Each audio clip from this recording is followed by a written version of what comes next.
बिस्मिल्लाहिर्रहमानिर्रहीम, अस्सलाम वालेकुम। आप इंटरनेशनल प्राइम टाइम न्यूज़ देख रहे हैं।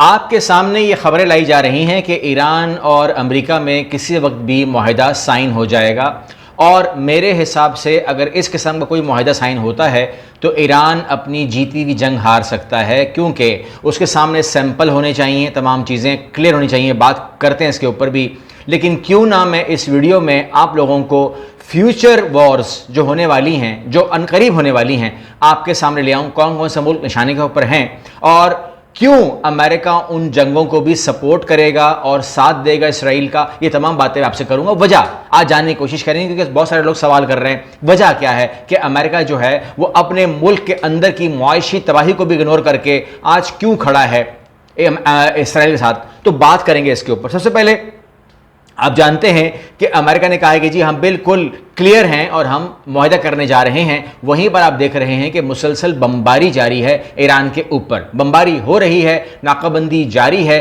तमाम चीज़ें सब हो रही हैं। लेकिन एक टेबल के ऊपर कागज़ भी आया है, और वो कागज़ जो है वो इस टाइम इसराइल समेत अरब ममालिक को भेज दिया गया है। और अरब ममालिक जैसे कतर के अमीर हैं, उन्होंने रात को बात की डोनाल्ड ट्रंप से कि प्लीज़ मुफाहमत से बात कीजिए, प्लीज़ मुंह से बात कीजिए, बमबारी बंद कीजिए, हमारे खित्ते को ख़तरा है। और जाहिर सी बात है कि वो लोग भी कुरान को जानते हैं, अहादीस को जानते हैं, मुताल्ला किया हुआ है, और वो भी जानते हैं कि एक जिक्र बार बार जो मजहबी तौर पर हम पढ़ चुके हैं, मैं आपके सामने कई बार रख चुका हूं कि बेशक अरबों की तबाही है, तो वो भी बात जानते हैं कि ये चीज़ जो है वो हमारी तबाही के लिए आ रही है। और इस तबाही के अंदर या किसी भी तबाही के अंदर इसराइल का मुफाद जुड़ा हुआ है।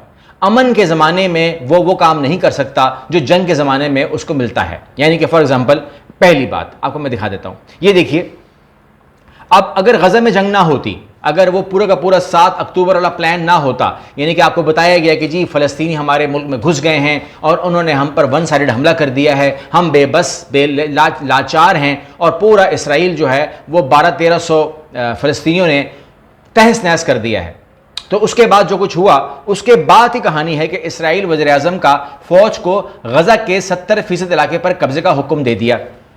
यानी कि आपके हिसाब से अमन माहिदा हुआ है, आपके हिसाब से दुनिया ने जश्न मनाया हुआ है। इस बात के ऊपर पीस कमेटी बैठी हुई है गज़ा के अंदर, लेकिन वो पीस कमेटी जो है उसको बताया गया है कि हम ही काम करने जा रहे हैं। उन्होंने कहा हम आपकी खिदमत के लिए हैं, ठीक है।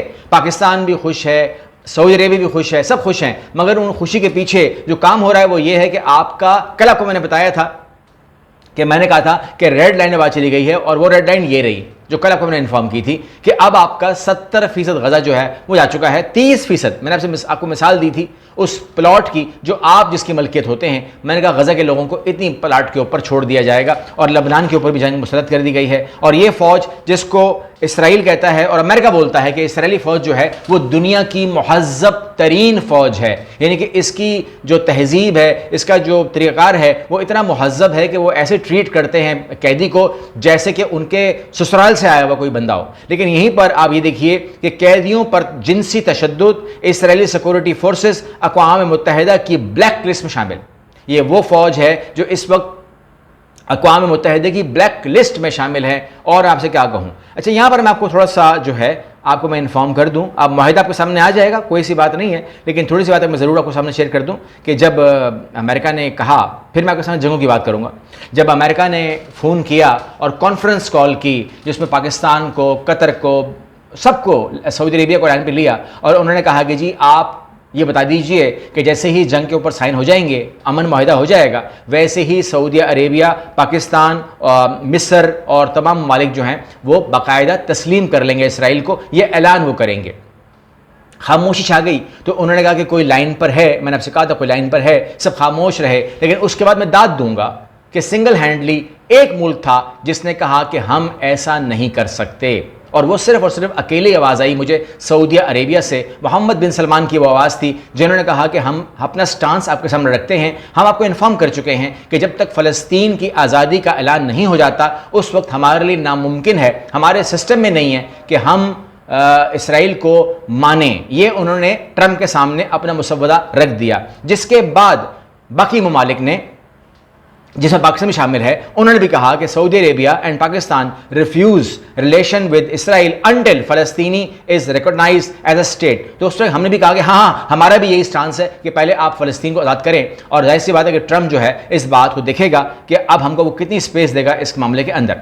अच्छा, अब आगे बढ़ते हैं तो हम देखते हैं कि यहाँ पर इससे पहले कि हम जंगों की बात करें, हम थोड़ी सी बात कर लें। वो ये है कि क्या फ़लस्तीन खैरियत से रहेगा इस पूरे दरमियान में। तो ईरान ने सिस्टम को भांपा, 2 साल से जाना, और उसके बाद उसने वो काम किया जो उसे करना चाहिए था। और उसने ये किया कि वो जान चुका था, जब शाम का रास्ता बंद हुआ तो वो जान चुका था कि मेरे पास ऐसा कोई माहौल नहीं बचेगा कि मैं सप्लाई कर सकूंगा हिजबुल्लाह को अपनी टेक्नोलॉजी, जिसके ऊपर खास तौर पर उसके FPVs हैं, FPV दे नहीं पाऊंगा। तो उसने क्या किया कि उसने टेक्नोलॉजी ही ट्रांसफर कर दी। And the past 2 years Iran has transferred the entire FPV drone technology to Hezbollah. मतलब यह हुआ कि अब वो खुद ड्रोन बनाएंगे और वो खुद चुन चुन के यहूदी फौजियों को मारेंगे और मार रहे हैं। तो ये तो सूरत हाल हो गई हिजबुल्लाह की। आगे बढ़ जाइए, यहां पर एक जो मसला आएगा जो दुनिया को अच्छा नहीं लगेगा, हमको बुरा लगेगा, और वो ये है कि गजा के अंदर सिर्फ हमास वाहिद फोर्स नहीं है जो हकूक के लिए लड़ रही है फ़लस्तीनियों के लिए। ऐसे लोग भी हैं जो फ़लस्तीन के खिलाफ लड़ते हैं, इस प्रो इसराइली हैं वो लोग, और उनका काम यह है कि वो सिर्फ और सिर्फ फ़लस्तीन के अंदर तशद्दुद मचाएं और वहां पर वो हंगामे बनाएं। तो वहां पर आप देख रहे हैं कि एंटी हमास जो गजा के लोग हैं, militia, anti Hamas Gazan militia seen using large drone probably provided by Israel. तो यहां पर खबर आई है कि उनके पास इतने बड़े बड़े ड्रोन हैं। मैंने देखा कि देव हेकल ड्रोन है, वो इंसान से बड़े ड्रोन हैं, जो वो असेंबल कर रहे थे और सेट कर रहे थे और उनको हमास के ठिकानों को मारने के लिए इस्तेमाल कर रहे थे। यानी कि मतलब ये हुआ कि दुनिया में ऐसे गजा के लोग भी होंगे जो गजा के खिलाफ लड़ते हैं, ऐसे अमेरिकन भी होंगे जो अमेरिका के खिलाफ लड़ते हैं, ऐसे पाकिस्तानी भी होंगे जो पाकिस्तान के खिलाफ लड़ते होंगे। अच्छा, लड़ने से मुराद मेरी ये है कि दुश्मन को सपोर्ट करना, जासूसी करना, उनको ये साबित कराना कि जी हम आपके साथ हैं। लेकिन वो लोग बहरूपिये होते हैं और उन लोगों को अल्लाह गरक करे जो अपने मुल्क के खिलाफ गद्दारी करते हैं। इसीलिए गद्दारी की सज़ा मौत रखी गई है और ये बिल्कुल सही सज़ा है। मैंने आपसे कहा कि ऐसे गद्दार होते हैं। एक गद्दार की मैं आपको बात बता रहा हूं और वहीं से हम ढूंढेंगे कि वो क्या करना चाह रहे हैं और वो क्या करते हैं। यानी कि इसराइल का दबदबा क्यों है अमेरिका के अंदर। अमेरिका के लोगों को इन्होंने बता दिया है, अमेरिका के जो सदूर हैं, जो आने वाले हुक्मरान हैं, उनको बता दिया है कि आपकी ज़िंदगी का या आपके ज़िंदा रहने का दारोमदार जो है वो इस बात के ऊपर इन्हिसार करता है कि आप हमारी बात मानें। जब तक आप हमारी बात मानेंगे आप जिंदा रहेंगे। आप कहते हैं कि ये कौन सी बात हुई, ये कैसे हो सकता है। मामला ये है कि अगर एक सदर ने उनकी बात नहीं मानी और उनको नंगा करना चाहा तो उन्होंने उसको बीच जगह मार दिया और उस बंदे को पकड़ नहीं सका आज तक। ऐसा ही है ना। अच्छा, अब यहां पर सूरत हाल ये है कि अगर आप अमेरिका की इस्टेब्लिशमेंट को देखें, आप अमेरिका की फ़ौज को देखें, आर्मी, नेवी, एयरफोर्स, साइंसदान देखें, उनकी आप मीडिया देखें, उन सब के अंदर जनाबे वाला, हुजूरे वाला इसराइली मौजूद हैं। ठीक है, they are American, passport American, रहायशी American, may be by birth American, but they are Israeli. ठीक है, और उन्होंने कहा है कि जिस दिन आपने हमारे रिवर्स काम किया उस दिन आपके दाएं बाएं खड़े हुए बंदे आप लोगों को भून कर रख देंगे, मार देंगे, उनको आप रोक नहीं सकते। यानी कि जिस गन के साथ आप चलते हो वो गन्स आपके ऊपर उल्टा वार कर देंगी, आपकी पीठ पे गोली मार सकती है वो गन जिसको आप लेके चल रहे हो। और इस बात को इंश्योर किया है उनकी अपनी फोर्सेस ने, एजेंसियों ने, कि हमारे अंदर भरमार है इसराइलियों की। ठीक है, आपको मैं खबर दिखाता हूं और फिर उसको जोड़ूंगा और खबर से। आपको पता है कि जब 2 खबरें जुड़ती हैं, 3 खबरें जुड़ती हैं तो खबर बन जाती है, और मैं आपके सामने हमेशा ऐसे ही करता हूं। पहली खबर आप देख रहे हैं यहां पर कि ये जो शख्स आप देख रहे हैं जोनाथन पोलार्ड, ये कौन है? ये उसी किस्म का किरदार है जिसको आप कहते हो गद्दार, इसराइली, इसराइल के लिए काम करने वाला। नेवी में शामिल हो गया था और वहीं पैदा हुआ था और वहीं पे काम कर रहा था और सारे राज अमेरिकन इसराइल को प्रोवाइड कर रहा था। करता रहा करता रहा करता रहा और करता ही रहा। पकड़ा गया, जब पकड़ा गया तो उसको उम्र कैद की सज़ा हुई। जब उम्र कैद की सज़ा हुई तो उसके बाद जो यहूदी हुकूमत है उसने इन्फॉर्म किया इसराइल को कि अगर इसको नहीं छोड़ा तो आप बचेंगे नहीं। उनको इस बात पर यकीन है कि हम नहीं बचेंगे, तो उन्होंने इसको रिलीज़ कर दिया और आज ये एयरपोर्ट पर इसको पासपोर्ट दिया गया और ये दाखिल हो गया इसराइल के अंदर और आज ये वहाँ बैठकर अपने प्रोग्राम्स करता है, टीवी पर बताता है और एक जिक्र करता है कि जब हमें जो वॉर हुई थी और उसके बाद 73 का टाइम आया था, तो 73 के बाद अमेरिका ने कहा कि हम आपको असलहा नहीं देंगे, ठीक है ना। 71 के बाद जॉन एफ कैनेडी के वाक़े के बाद जब उनको पता लगे कि ये इसराइल ने कत्ल किया है, तो उन्होंने कहा कि हम आपको असलहा नहीं देंगे। तो एटम बॉम्ब भेजे गए थे अमेरिका फाड़ने के लिए, मारने के लिए।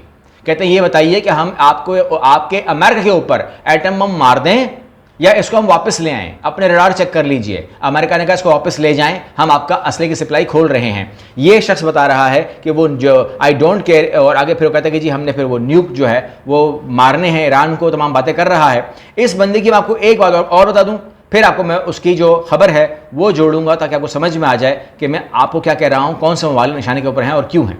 कहता है I am not sure that we will have to as a easy time with the Turk as we had with the Iranian. We have to prepare for next war, which will probably be against Turkey and Egypt.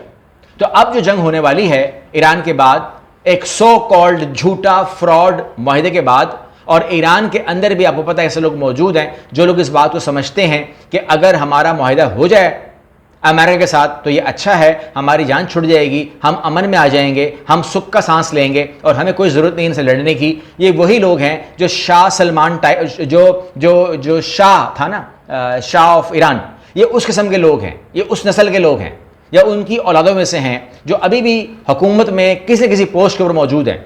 ये hard core नहीं है, लेकिन जो hard core हैं दे knows. जिस तरह Khamenei ने कहा था कि इनके साथ माहिदा करने का कोई फ़ायदा नहीं है, ये झूठे दगाबाज लोग हैं और ये किसी माहिदे की पासदारी नहीं करते। मैंने कहा खबर जोड़ते हैं। तुर्की के साथ जंग होने वाली है, तो यहाँ पर आप ये देखिए कि तुर्की और ग्रीस में माहिदा है कि जो भी डिस्प्यूट टेरिटरीज हैं, जो जजीरे हैं, उनके ऊपर ना तो कभी आप ज़िंदगी में मिसाइल नस्ब करेंगे ना कभी मैं नस्ब करूँगा। लेकिन आज आप देख रहे हैं कि वहाँ पर खबरें आ रही हैं कि ग्रीस ने अनाउंस किया है कि वो डिप्लॉय करेंगे अपने Israeli missile which have range over 35 kilometre and we were acquired from Israel to island near Turkey। तो 35 किलोमीटर का मतलब यह है कि ग्रीस ने किसी को नहीं मारना सिवाय तुर्किया के। मतलब यह है कि तुर्किया को घेरना शुरू किया जा चुका है और उन आयरलैंड के ऊपर यह मिसाइल नस्ब करना, और जिनकी रेंज 35 किलोमीटर है और जो इसराइल इनको प्रोवाइड कर रहा है। तो इसका मतलब यह हुआ कि जब तुर्किया के ऊपर अटैक शुरू होगा तो वो अटैक सिर्फ इसराइल की साइड से नहीं होगा, मगर वो आप जान चुके हैं कि वो होगा ग्रीस की तरफ से भी होगा और उसके अंदर यूरोप से बहुत बड़ा अटैक होगा जो तुर्की को सबसे पहले निशाने पे लेंगे और उसके बाद जो है शाम पे, लेकिन ये शाम के बाद होगा। पहले शाम पर अटैक होगा, शाम से तुर्की को निकाला जाएगा और वहाँ से निकालते हुए ये लोग तुर्की पे हमला करेंगे और तुर्की के अंदर घुसेंगे। उसके बाद मिस्र की बारी आएगी और मिस्र में जो आपको पता है कि जो सहराए सीना है उसको ले लिया जाएगा और वहाँ पर कब्ज़ा किया जाएगा। जो एक बार वो छोड़ चुका है वो दोबारा ऑक्यूपाइड करेगा। सूरत हाल दुनिया के लिए अब पहले जैसे नहीं रही।